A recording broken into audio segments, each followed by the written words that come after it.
শোভা, জি শোভার বাড়ি কোন জায়গায় যেন? চারঘাটে। চারঘাট। শোভা, আপনি জানেন তো, আপনি কি রোগ জানেন তো? কি রোগ বলেন তো? খিচুড়ি। খিঁচুনি, এর ইংরেজিতে বলা হয় এপিলেপসি বা মৃগীবেরাম বাংলাতে বলা হয়। এটা কিন্তু একটা মারাত্মক রোগ না, মারাত্মক রোগ না। এটা পৃথিবীতে কোটি কোটি মানুষ যে কোনো বয়সে যে কোনো সিচুয়েশন এটা তৈরি হতে পারে, ঠিক আছে? এটা বলেন বড় বড় বিজ্ঞানীর আছে, ডাক্তার আছে, ডাক্তার সন্তানের আছে, সকল পেশা সকল শ্রেণীর লোকে মানুষের কখন হবে কেন হবে এটা কোনো সুনির্দিষ্ট কারণ নাই। কিছু কিছু কারণ থাকতে পারে ব্রেনের, বেশিরভাগই ব্রেনের কোনো কারণ ছাড়া অজ্ঞাত কারণ এটা হতে পারে।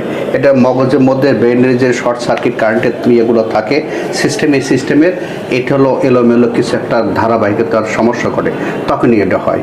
কিন্তু এটা হতে পারে, এটার জন্য আমরা ওষুধ দিয়েছি, ওষুধটাকে আপনার খেতে হবে, ডাক্তার অনুমতি ছাড়া ওষুধ আপনি কোনোদিন বাদ দিতে পারবেন না।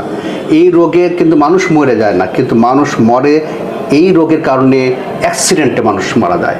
সেই জন্য আপনাদেরকে বলা হয়েছে আগুন পানি থেকে সাবধান, কোনো দিন পুকুর নদী খাল বিলে আপনারা গোসল করতে যাবেন না, বেড়াতেও যাবেন না।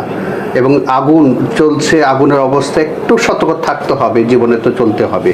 গাছে উঠবেন না, রাস্তায় হাঁটবেন না, ছাদের কিনারা যাবেন না, রাস্তার মধ্যে দিয়ে হাঁটবেন না, ঠিক আছে? আর যেটা শরীরের মধ্যে ব্রেনের মধ্যে প্রেশার করে এমন কোনো কাজ বা অযথা টেনশন দুশ্চিন্তা করতে যাবেন না। ওষুধ আমাদের অনুমতি ছাড়া আপনি বাদ দিতে পারবেন না। ওষুধে পার্শ্ব প্রতিক্রিয়া আছে, প্রচণ্ড অ্যালার্জি রিয়াকশন হতে পারে, তখন সঙ্গে সঙ্গে বন্ধ করে আমাদের কাছে চলে আসতে হয়। যেমন হাত পা চুলকা ফুলে উঠছে, ঠোঁটে ঘা হচ্ছে, মুখের মধ্যে ঘা হয়ে উঠতেছে, চোখ লাল হয়ে উঠতেছে, এই ধরনের সিচুয়েশন হলেই আপনি সঙ্গে সঙ্গে ওষুধটা বাদ দিয়ে আমাদের কাছে আসবেন।